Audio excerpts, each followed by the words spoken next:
Bonjour, alors pour cette troisième partie de Scrum qui s'intéresse à la vélocité, la durée et au burn down, bienvenue. Alors comment estimer la durée d'un projet? C'est quoi un burn down, un graphique d'avancement et des questions. Estimer la durée d'un projet. Donc, si on prend le backlog du produit, donc PBI, Product Backlog Item, donc un item dans le backlog, essentiellement, en ce qui nous concerne, c'est un produit, c'est un récit utilisateur, mais dans la terminologie Scrum, on parle de Product Backlog Item. Donc, ce sont des tâches effectuées pour réaliser le logiciel. Chacun possède une durée évaluée en story point et une priorité. Donc, la vélocité, c'est quoi? La vélocité d'une équipe, c'est la quantité de travail qu'elle peut produire à chaque itération, donc à chaque sprint. Et cette vélocité-là se mesure en story point par itération. Donc, combien de story points l'équipe est capable d'accomplir pendant une itération.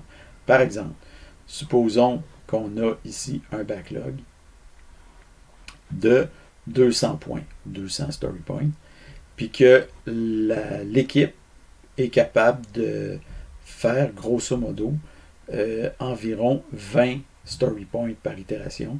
Mais à ce moment-là, on peut évaluer que la durée du projet, le projet devrait durer environ 200 story points divisé par 20 story points par itération, ça donne 10 itérations. Okay? Donc 200 divisé par 20 égale 10 sprints ou itérations. Donc, la taille du projet, c'est quoi? C'est la somme des tailles estimées des items. Le nombre d'itérations dans un projet, c'est la taille du projet divisé par la vélocité. Et la durée du projet, c'est le nombre d'itérations fois la durée d'une itération. Donc, il faut connaître les estimations des tailles des items du carnet des récits et l'historique de la vélocité de l'équipe pour pouvoir évaluer la durée d'un projet. Par exemple, estimer en nombre de semaines la durée d'un projet de 400 story points développé par une équipe pouvant abattre plus ou moins 40 story points par itération de 2 semaines. Donc, combien de temps ça va prendre? Donc, 400 story points divisé par 40 story points par itération, ça donne 10 itérations. 2 semaines, 10 fois 2 semaines, ça donne 20 semaines. Donc, le projet devrait durer environ 20 semaines. Maintenant, comment on fait pour estimer la vélocité? Donc, on peut estimer la vélocité basée sur l'historique de l'équipe. Qu'est-ce qu'elle a fait avant? Donc, à ce moment-là, on peut prendre la vélocité moyenne, on peut prendre la vélocité médiane, on pourrait prendre une vélocité par intervalle avec un minimum et un maximum, des intervalles de confiance, comme vous avez vu dans les cours de statistique. Et on pourrait aussi, si jamais on n'a aucun historique, il faudrait essayer une mesure prédictive, donc de tenter de prévoir la vélocité, ce qui serait un peu hasardeux, mais toujours possible. Donc ici, on a un exemple de vélocité par intervalle. Par exemple, on a toujours notre produit ici qu'on estime qu'il y a une taille de 200 points. Et la vélocité de l'équipe, on estime que sa vélocité est comprise entre 17 et 20. Donc, ça va nous donner un estimé supérieur avec un estimé inférieur. Si on prend les 200 points puis on les divise par une vitesse de 20, ça va nous donner 10 sprints, alors que si on prend les 200 points pour les divise par une vitesse de 17, ça va nous donner 12 sprints. En ce qui concerne la vélocité, théoriquement, avec le temps, la vélocité devrait augmenter au fur et à mesure que l'équipe s'améliore grâce aux rétrospectives. Cependant, cette montée ne sera pas nécessairement constante. Donc, on a ici la tendance où tout progresserait tout le temps et ici, on a plutôt qu'est-ce qui peut se passer vraisemblablement dans le temps. Aussi, il ne faut pas tomber sous le fameux mythe de l'amélioration constante. On sait qu'il y a certains gestionnaires dans leur tête où on s'améliore constamment. On peut toujours faire plus avec moins. Okay? De sorte que, à un moment donné, un jour, on va pouvoir faire plus que l'univers au complet avec une quantité négative d'efforts. Évidemment, c'est de la bullshit. Donc, enfin. Mais Je m'excuse d'avoir ce genre de boutade. Désolé, désolé. Enfin,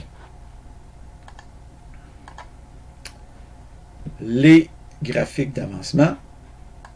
Clique là-dessus.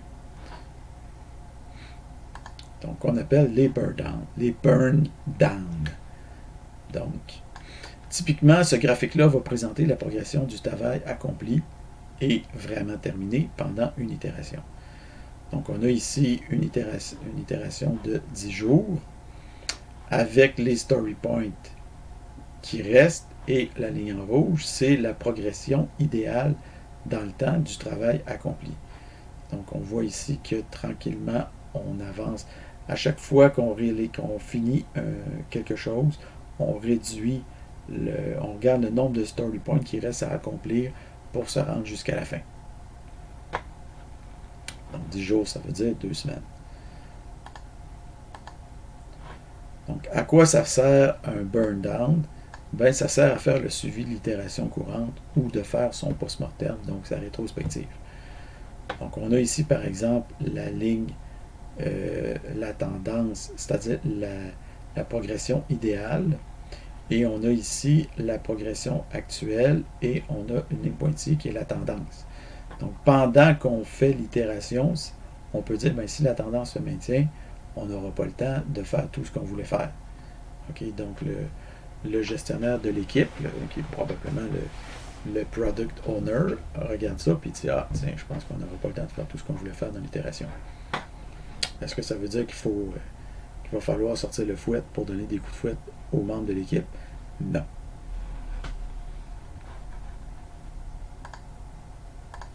Alors, quand on garde un burn down, il faut être capable de répondre à certaines questions. Okay. Par exemple, on a ici, quelle est la durée de l'itération? Ben, quand on regarde ça, on voit que c'est 10 jours. 10 jours ouvrables, 2 semaines. Taille du backlog au début de l'itération. Quelle est la taille du backlog au début de l'itération? C'est 40. Story point. Est-ce qu'à la fin de l'itération, l'équipe a réussi à terminer toutes les tâches planifiées? Ben, on arrive à peu près à 0. Je ne sais pas si on doit considérer que c'est 0 ou si on doit considérer que c'est 2. Si jamais c'est 2, ben, on n'a pas réussi à tout faire. Puis si jamais c'est 0, ben oui, on a réussi à tout faire. Donc on voit ici.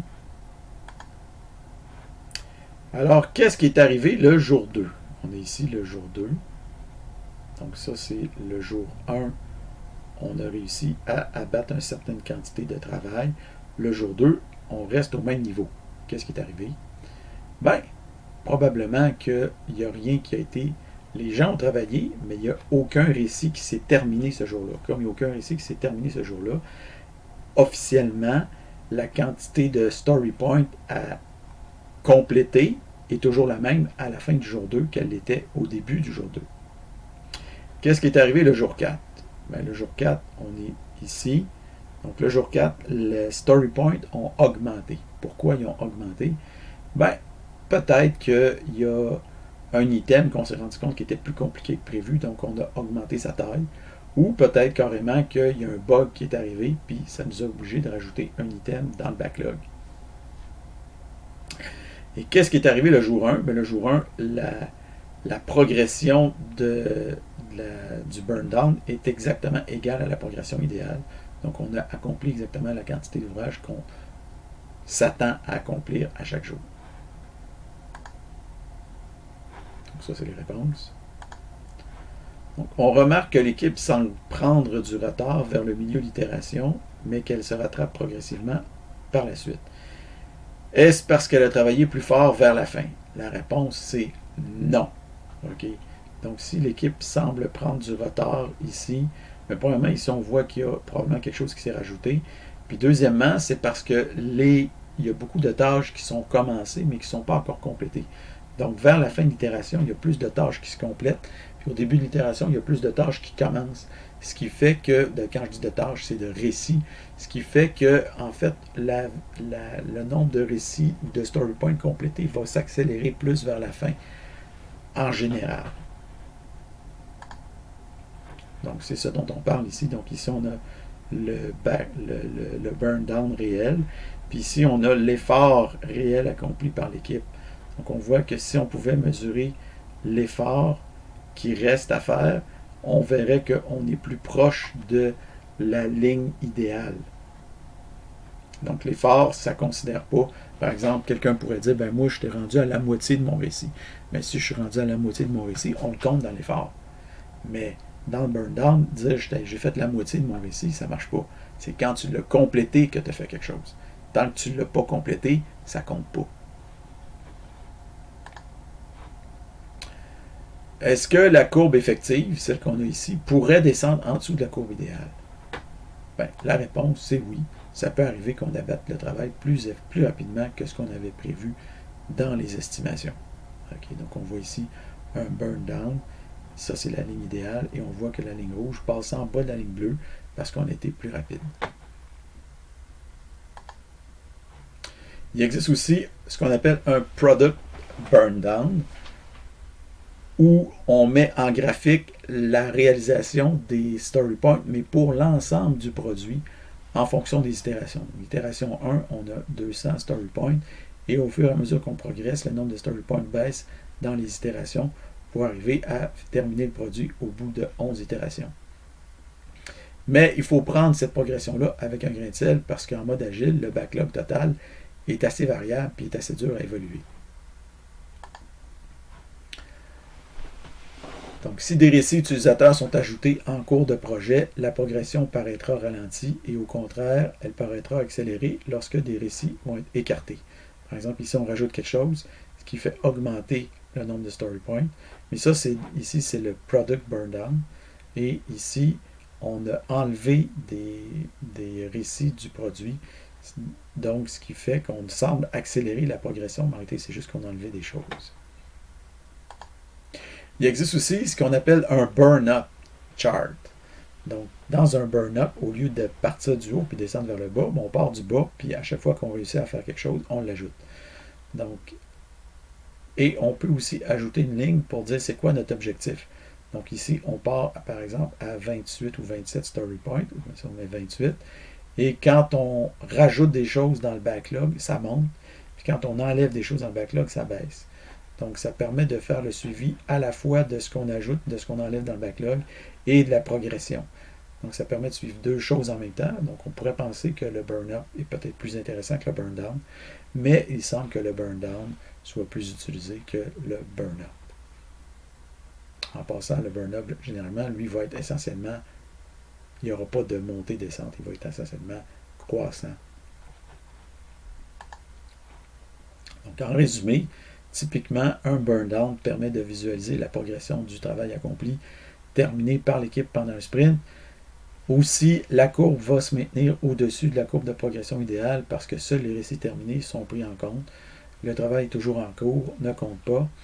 On peut utiliser un burn-down pour un projet au complet, mais parce que le backlog peut varier considérablement, ce genre de graphique est moins pertinent, ou disons moins précis dans ce qui permet de prédire.